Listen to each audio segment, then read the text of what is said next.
Best Practices for Afterpay Sandbox is a comprehensive guide to help you navigate the testing environment for Afterpay payments. To start, create an Afterpay Sandbox account and obtain your merchant ID and API keys. These credentials will be used to authenticate your API requests. Next, familiarize yourself with the Afterpay Sandbox environment, which mimics the production environment, allowing you to test and integrate Afterpay payments without incurring actual costs.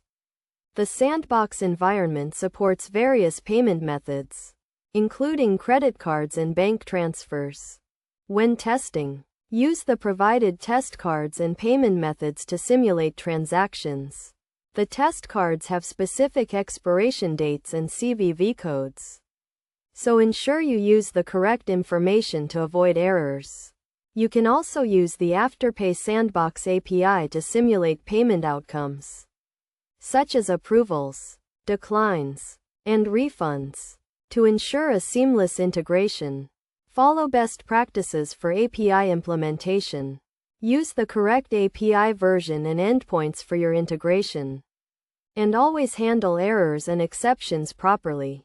Additionally, implement logging and monitoring to track API requests and responses, which will help you identify and resolve issues quickly. When testing refund and cancellation scenarios, use the Afterpay Sandbox API to simulate these events. This will help you ensure that your integration can handle these scenarios correctly and provide a smooth customer experience. Finally, before going live, thoroughly test your integration in the Sandbox environment to ensure it is working as expected. This includes testing different payment methods, simulating various payment outcomes, and verifying that your integration can handle errors and exceptions correctly.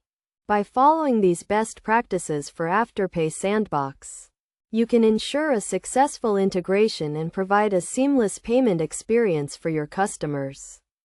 Remember to always refer to the official Afterpay documentation for the most up-to-date information and guidelines on using the Sandbox environment.